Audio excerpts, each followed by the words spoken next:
listening to Over the Oxer podcast with Tracy Cole for all things to do with the mind for equestrians. Welcome to the podcast. I'm Tracy, and I just wanted to do a very quick introduction because we've had lots and lots more downloads and listens in the last couple of months, so people may not know exactly who I am. My name's Tracy Cole. I'm a master NLP trainer, which means I can train people to become trainers of NLP and master practitioners and NLP practitioners. So I can train people to become mindset coaches themselves. I still do lots and lots of coaching, primarily with equestrians, because I am one.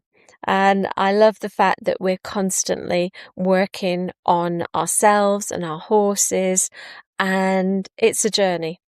And today I'm going to talk a little bit about a fuller journey, your life journey as an equestrian. So I want to talk about an invisible hurdle. And it's that voice that sometimes isn't inaudible, but it is invisible, that self-talk voice. Sometimes it whispers to you, sometimes it screams. And if you're of a certain age, or you've overcome a certain incident, then that voice may say something like, I'm not as brave as I used to be, or I'm too old to start jumping, or the classic is something like, well, what if I fall? And every equestrian has been there, and certainly the older you get, the more likely it is that you start to tell yourself these things. And what if, when we tell ourselves these things, that our mind responds by almost making us like that? So if you're saying I'm too old to jump, your mind kind of makes it so that you feel older and so you don't jump. Stay with me because we're going to take a little trip back in time. We're going to go back to 1959. I want to tell you about a Harvard study that was carried out many years ago now by a psychologist called Dr. Ellen Langer. And she carried out this study in 1979. She took a group of men who were in their late 70s and 80s to a retreat. But it wasn't a holiday. It was a kind of time capsule. And what happened was that everything about the place that they were staying was of 1959. So the music that came on the radio, the television programs that came on were all 1959. The newspapers were all 1959. The magazines were all 1959. The furniture, the decor was all from the 1950s. So when the men got there, they were told there's just one rule. Do not reminisce about the past. So don't go into reverie. Don't start thinking about what you were doing in 1959. Just live as if this is the present. So you're living in the present moment, but the year is 1959. And so when they had discussions about things like politics, for instance, or current affairs, they had to talk about what was going on in 1959. Another thing that's quite striking is that these old men, some were quite stooped, some had quite a lot of physical aches and pains, some had arthritis and so on. They all had to carry their own luggage. So nobody helped them. So it didn't matter how long it took them to get their luggage from the ground floor to their rooms, but they all carried their own luggage. Okay, so what were the results? Well, the results were staggering because it only took 1 week to see that these men didn't just feel better in themselves, but they physically changed. The researchers had certain physical parameters that they were measuring. So, for instance, grip strength, which all improved.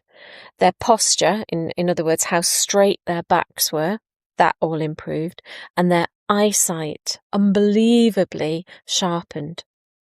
It was as though they were acting as if they were 20 years younger. And because they were acting in that way, they'd immerse themselves in a time 20 years beforehand, then their bodies somehow followed suit. It was as though they were communicating to their cells that they were 20 years younger. And therefore don't follow the old man program, if you like, but follow a new program from 20 years ago.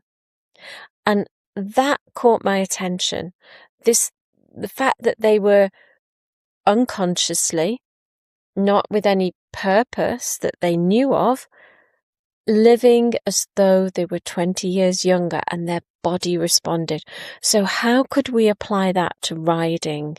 Because lots of riders say things like, I used to be fearless, or I used to be able to jump 1.20 meters and now I don't even like trotting poles, or I'm in my 50s, so, I'm not going to have the same balance that I had when I was 30. And when somebody starts to talk like that, they're talking themselves into the old program. So they are literally commanding their body, they are commanding their nervous system to be stiff, to be reactive, and to be fearful. So in order to override this, obviously we've got to sort of get into our own time capsule. So think back to a time when you felt much better and much more confident about your riding. And it may have been when you were a teenager, or it may have been when you were 5 years old, or when you were 30 years old. It may have been before you had a certain accident or incident or some other event that shook your nerves. And create that time capsule, for instance, when you're grooming. So when you're grooming, instead of thinking about all your aches, cast your mind back to that time when you were riding without fear and you were just going for it. And talk to your horse in your head, or if you want to, you can do it out loud, but in your head, and just tell them about how that was. And then, once you've told them that, you were speeding around, you were jumping this, that, and the other, you were hurling yourself across the countryside, you were having fun, you were laughing, start to talk about it as though it's the present tense. So I jump 1.20 meters. I love jumping. I love competing. I love going out in the open countryside. I love riding any horse. I love getting on the horses that nobody else will. Now, I'm not saying that you'll do these things because that's your choice, but that you will go back in your mind to have the same kind of attitude that you once had.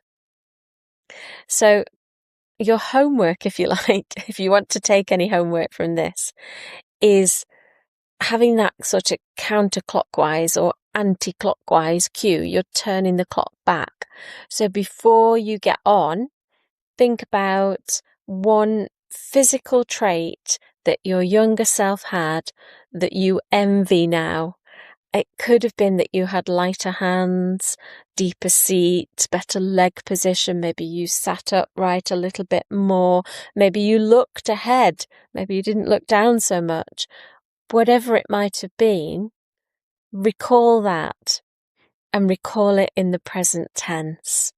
So I have a deep seat. I have light hands. I look up and around to where I'm going, so that you feel as though, rather than being the rider who might be worried in some way or overthinking in some way, but that you become more curious, more capable, and more physically resilient as well.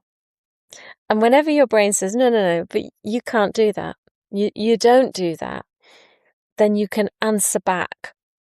Give your brain a mouthful and say, well, that's funny, because in my world, we do it every Tuesday.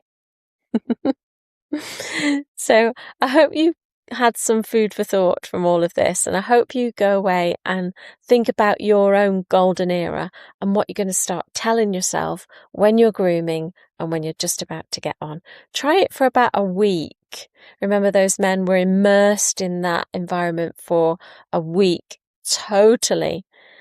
See if you can do it for 1 week. It's not the total immersion, but maybe you'll start to see changes as quickly as they did. Take care, and I'll see you again really soon.